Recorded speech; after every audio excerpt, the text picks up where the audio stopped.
Bonjour et bienvenue sur la chaîne de Green Spider. Donc aujourd'hui c'est le moment de vous faire à la fois la revue ainsi que le retex concernant donc cette lampe de LED Lenser qui est le modèle P7.2. Donc rien de tel pour vous faire la comparaison en ce qui concerne la revue et bien entendu le retex que de vous présenter bien sûr à côté l'ancienne version qui était donc la P7 originale de façon à ce que vous puissiez voir les différences.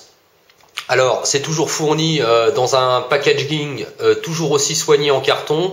On y retrouvera bien sûr l'étui pour pouvoir porter la lampe à la ceinture et puis également une petite dragonne à l'intérieur ainsi que la notice d'utilisation. Alors, ce qui change singulièrement du modèle précédent dont je vous avais déjà fait la revue, c'est dans un premier temps le gabarit puisqu'on est sur quelque chose d'un tout petit peu moins important puisqu'on a gagné sur 5 mm à peu près de hauteur en ce qui concerne l'épaisseur de la longueur de la lampe, pardon. Ceci s'explique tout simplement par la présence anciennement sur le modèle P7, donc ici, du bouton qui était remplacé judicieusement d'ailleurs par celui-ci. Alors je vous fais une revue complète et puis on fera le retex après. Donc les différences sont d'abord le bouton extérieur, comme on peut le voir, nettement plus soigné sur la nouvelle version P7.2. Et puis également, de façon très singulière, au niveau de la tête, on a augmenté le gabarit, le diamètre au niveau de la lentille sur la P7.2, comparé donc à la P7 originale sur le côté. Donc on y gagne bien sûr en largeur au niveau de l'éclairage du faisceau et puis également au niveau de la définition de l'éclairage. Vous verrez tout à l'heure ce que ça donne. Alors, on a perdu bien sûr en épaisseur également au niveau de la tête, comme on peut le voir, ce qui ne change rien aux qualités, on va dire mécaniques, résistance. Au niveau de la lampe, il n'y a absolument aucun changement. Et puis dernier détail également, c'est le revêtement, puisque sur la version P7, on a un revêtement noir mat, satiné, contre un revêtement brillant qui était présent sur l'ancienne version. En ce qui concerne également les différences au niveau de la tête, il y a une bague rouge qui a été insérée, alors qui était demandée d'ailleurs par les utilisateurs. Donc comme LED Lenser est à l'écoute de sa clientèle, ils ont tenu compte des demandes des différents clients. Donc ça donne un petit côté assez sympa, nettement plus soigné. Et puis au niveau de l'éclairage aussi, ça donne un petit plus. Toujours ce principe de réglage de faisceau, comme vous pourrez le voir tout à l'heure. Et puis également, en ce qui concerne l'utilisation des piles, on est toujours sur le même principe, à savoir des piles de type LR03, donc AAA, donc de sources d'énergie qu'on peut trouver absolument partout. Toujours aussi bien soigné, que ce soit à l'intérieur du container, que sur le container lui-même, avec toujours ce principe de contacteur plaqué or. C'est pas du tout une coquetterie, c'est simplement pour donner une meilleure diffusion de l'énergie bien entendu et éviter aussi d'éventuelles oxydations. Ça marche toujours aussi bien, d'autant qu'on a gagné en puissance puisque sur l'ancienne version on était sur 200 lumens et que sur cette version P7.2 on est passé à 320 lumens. Alors, on aime ou on n'aime pas, bien sûr LED Lenser, on est toujours sur des principes de lampe sans fioriture. Moi c'est ce que j'aime particulièrement chez LED Lenser. Donc on n'est pas non plus sur un aspect tactique des choses, on est véritablement sur une définition de lampe qui s'inscrit dans un principe d'utilisation, d'utilité, véritablement. On cherche vraiment la performance. Ce qui est très très bien également, c'est au niveau de la prise en main, on est toujours sur le même principe, avec un vrai plus concernant la P7.2, puisque le revêtement satiné au toucher, en tout cas au niveau des mains nues, est nettement plus agréable. Ça c'est la première chose. Et la deuxième chose, c'est que comme c'était un revêtement qui était de très très bonne facture, très très bonne qualité, mais brillant et donc assez lisse, c'était un petit peu glissant. Donc là, on est passé sur quelque chose de véritablement plus agréable, donc ça glisse plus du tout. On est vraiment sur une très très bonne prise en main. Donc c'est une lampe torche, on n'est pas du tout sur une lampe, comme je vous le disais, tactique à mettre dans la poche. C'est véritablement quelque chose qui se destine soit à être dans la voiture, chez soi et sinon être porté bien sûr dans un usage que ce soit professionnel ou non, mais à la ceinture au moyen de l'étui. Alors au niveau des modes, on est sur 2 modes.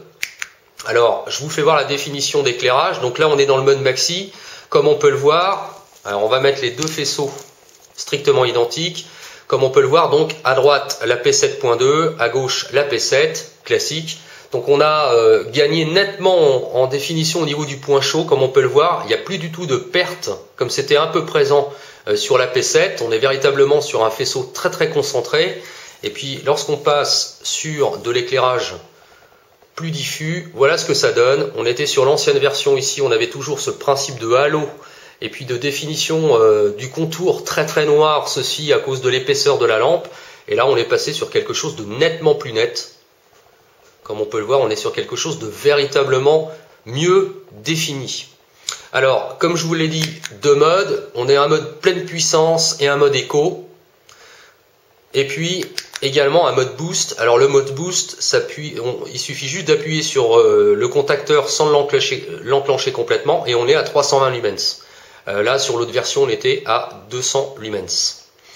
Autonomie, on est un petit peu inférieur à ce qui était proposé, puisque avant on était sur une 60aine d'heures en mode éco, là on est passé sur une durée d'utilisation d'environ 50 heures, mais bien entendu ça s'explique par la puissance, d'autant qu'il y a une nouvelle diode de type CRI, nouvelle génération, qui est quand même qui donne une meilleure définition, également au niveau de l'éclairage. Et puis en mode boost, on est passé sur à peu près 2 heures, et c'était à peu près l'équivalent sur l'autre lampe également.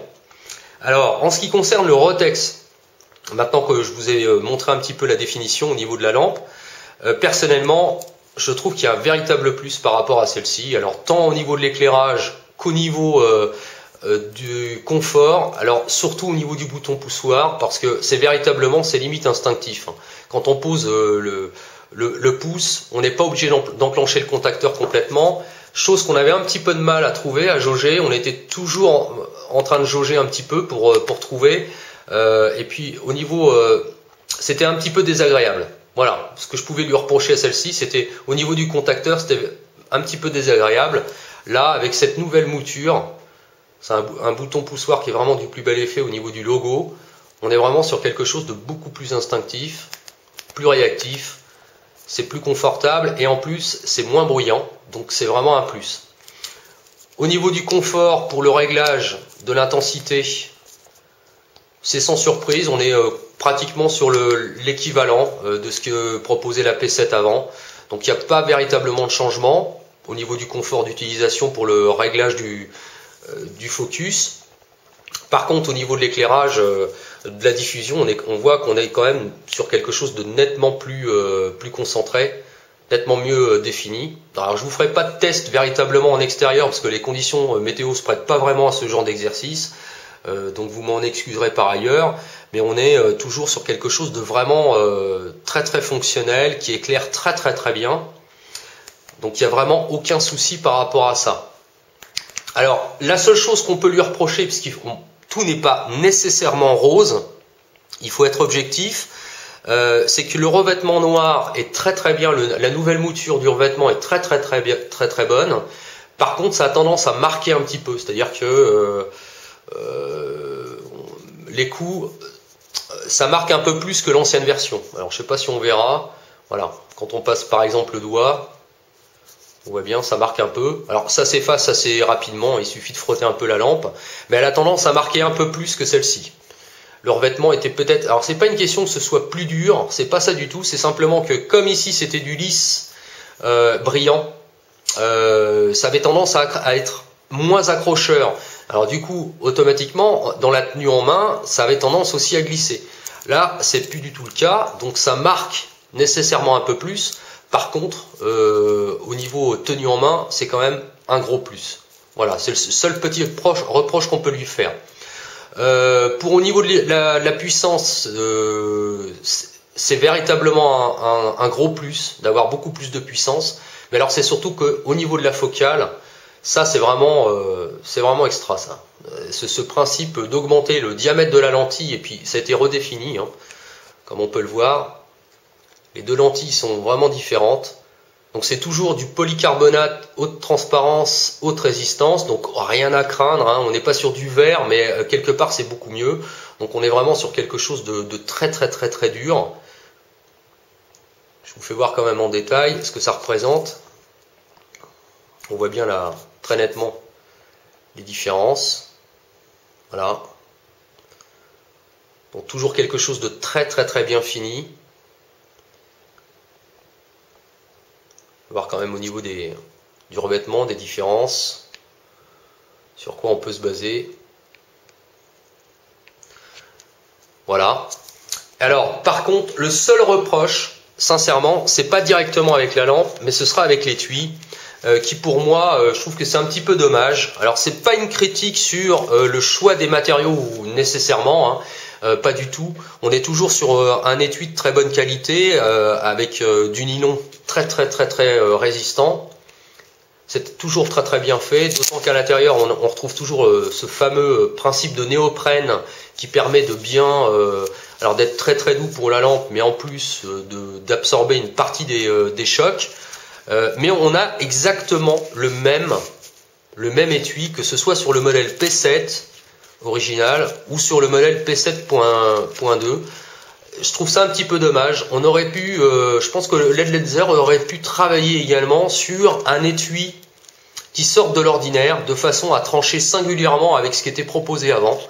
Bon, c'est un petit détail, mais personnellement, j'aurais bien aimé avoir un étui nettement mieux, nettement différent. C'est toujours le même principe de fixation. Donc avec du velcro qui est sécurisé d'ailleurs avec un bouton de pression, donc on peut adapter ça soit sur un passant de ceinture classique ou un ceinturon pour quelque chose de plus costaud, mais ça aurait été quand même plus judicieux à mon sens de trouver un nouvel étui. Bon, ça n'a pas été fait, c'est pas bien grave, de toute façon c'est toujours de bonne facture, ça résiste bien. Celui-là on le voit, il a été trimballé un petit peu partout, donc il n'y a pas vraiment de dommages. Il a quand même subi pas mal de choses, donc il n'y a vraiment pas de souci. Mais bon, c'est juste le petit reproche par rapport à ça. Alors par contre, pour ceux qui se posaient la question, parce que j'ai eu quand même pas mal de messages concernant l'utilisation des piles AAA, je vous invite vraiment à prendre des piles de qualité, des piles de marque. Ne vous amusez pas à prendre des piles entre guillemets low cost qui sont proposées par différentes enseignes de grands distributeurs, qui sont certes nettement moins chers, mais franchement, vous allez vous y retrouver au niveau de la durée à prendre des piles de qualité, des piles de marque, sincèrement. Si vous avez la possibilité et que vous devez utiliser ce type de lampe dans des conditions, on va dire, un petit peu extrêmes, comme principalement le froid, n'hésitez pas à prendre également des piles au lithium. Ça existe maintenant, que ce soit les AAA d'ailleurs ou les LR06. Elles sont proposées par différentes grandes enseignes, différentes grandes marques, pardon. Donc, faut pas hésiter. Voilà, faut pas hésiter à prendre de la bonne pile de qualité. Voilà. Je pense que j'ai fait le tour. Donc après, c'est une question de goût.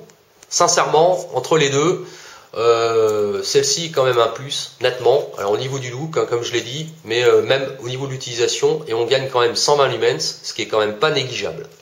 Voilà, j'espère que cette revue ainsi que ce retexte vous auront plu. Comme toujours, si vous avez des questions ou des commentaires, c'est en bas que ça se passe. Et je vous dis à très très bientôt. D'ici là, portez-vous bien, comme toujours. Et carpe diem. Salut!